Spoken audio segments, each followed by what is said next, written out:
Shalom, selamat pagi, selamat hari Minggu, dan salam sejahtera bagi saudara sekalian.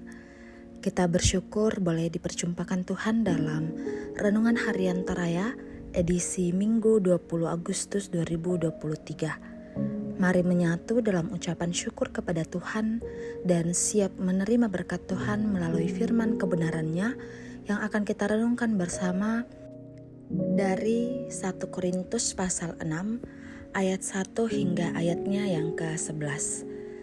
Sebelum kita membaca dan merenungkan firman Tuhan, mari kita minta pimpinan dari Roh Kudus dalam doa. Kita berdoa.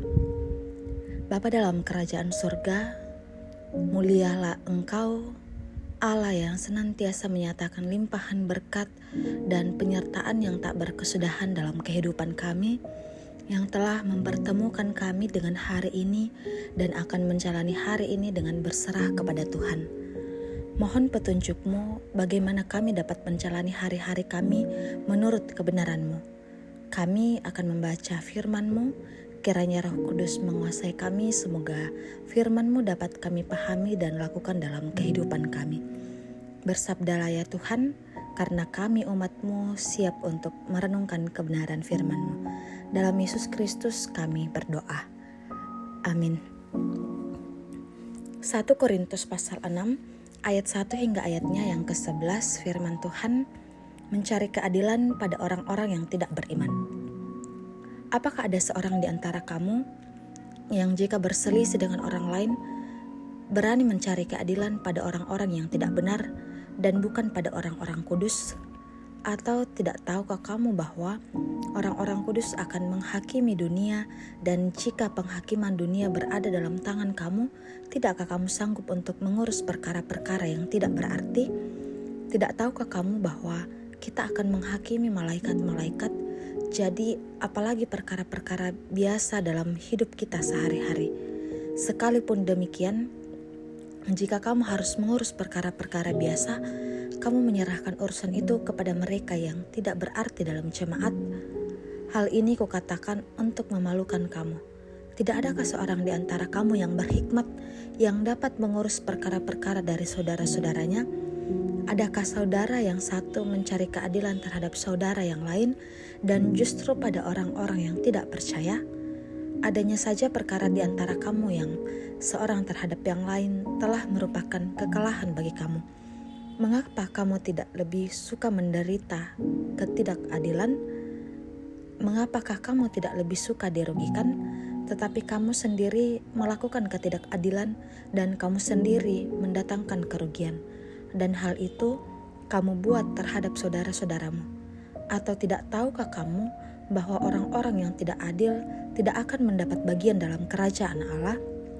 Janganlah sesat, orang cabul, penyembah berhala, orang berzina, banci, orang pemburit, pencuri, orang kikir, pemabuk, pemfitnah, dan penipu tidak akan mendapat bagian dalam kerajaan Allah.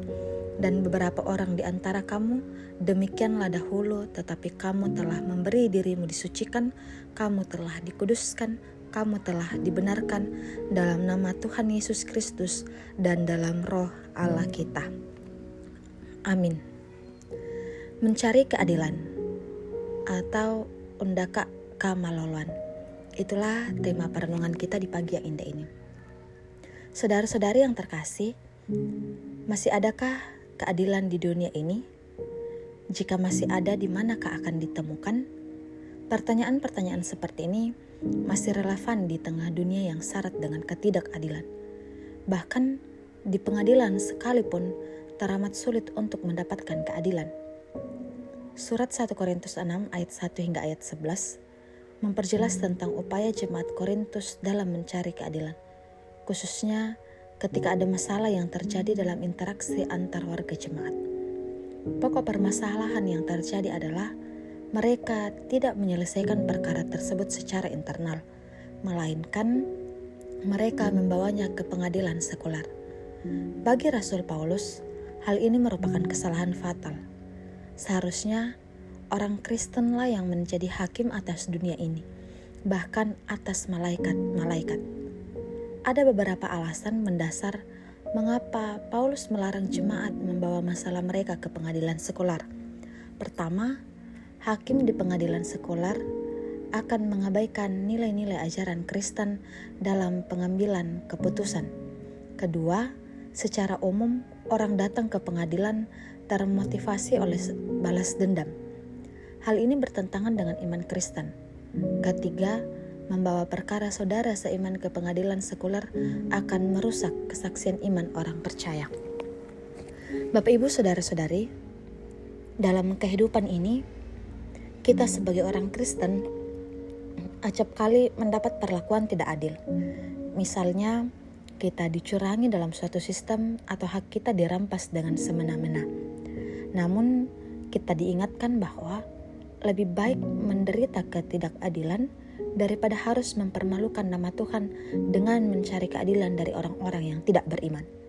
Karena itu, hendaknya kita bersikap bijaksana dalam menyelesaikan persoalan-persoalan jemaat secara internal. Kalaupun akhirnya kita mendapat ketidakadilan, mari tetap hidup takut akan Tuhan, karena hanya dengan cara itu kita memuliakan Tuhan. Amin. Mari berdoa. Bapa di sorga, kami mengucap syukur atas firman-Mu yang telah mengingatkan kami untuk tetap takut walaupun kami sedang berada dalam suatu situasi yang tidak adil bagi kami. Kami percaya bahwa dengan takut akan Engkau akan memuliakan nama-Mu walaupun mungkin keadaan hati kami sedang tidak baik-baik saja. Tapi kami percaya ya Tuhan bahwa melalui semuanya itu Engkau akan menyatakan kuasa-Mu dalam kekuatan dan kesabaran yang Engkau anugerahkan kepada kami. Oleh karena itu ya Roh Kudus, kiranya Engkau memampukan kami sehingga kami dapat menjalani kehidupan ini terus berada dalam jalan kebenaran. Bapa di sorga, kami berdoa kiranya Engkau menjaga kami dalam menjalani hari ini. Semoga yang baik dan benar kami lakukan di hadapan Tuhan dalam aktivitas hari ini. Kami berdoa semoga Engkau senantiasa menjaga dan menuntun kami. Semoga kami dijauhkan dari mara bahaya, dari hal-hal yang tidak kami inginkan. Kami berdoa Bapa di sorga, bagi saudara-saudara kami yang bergumul oleh karena sakit penyakit, bahkan jika ada di antara kami yang sedang mengikuti renungan harian berada dalam kelemahan tubuh. Tuhan berikan pengharapan bahwa Tuhan ada bersama mereka yang sakit. Tuhan akan menjamah, semoga ada perubahan ke arah yang lebih baik, semoga ada kesembuhan. Dan bagi yang mengalami rupa-rupa pergumulan yang lainnya, yang mungkin hanya Tuhan yang tahu karena tidak diceritakan kepada orang lain, hadirlah ya Tuhan, berikanlah jalan keluar bahkan kesabaran dan kekuatan dalam menghadapinya. Berdoa bagi orang-orang tua kami yang sudah menjalani masa lanjut usia, semoga iman pengharapan kepada Tuhan tetap kuat dan kiranya Engkau mengaruniakan kekuatan dan kesehatan sehingga setiap orang tua kami dapat menjalani masa tuanya dengan penuh damai sejahtera. Berkati keluarga kami masing-masing, semoga keluarga kami tetap berada dalam keadaan baik, dalam keadaan sehat, bahkan keharmonisan dan saling mengasihi menjadi bagian dalam keluarga kami. Bapa dalam kerajaan surga, inilah doa kami, ampunilah akan segala dosa kami. Kami berdoa dalam nama Yesus Kristus, Juru Selamat kami yang hidup. Amin. Bapak, Ibu, saudara-saudari, dan anak-anak yang dikasihi Tuhan, percayalah bahwa Tuhanlah sumber kekuatan, sumber kesembuhan, dan juga sumber keadilan. Terimalah berkat Tuhan. Kiranya Allah mengasihani kita dan memberkati kita, kiranya Ia menyinari kita dengan wajah-Nya. Amin.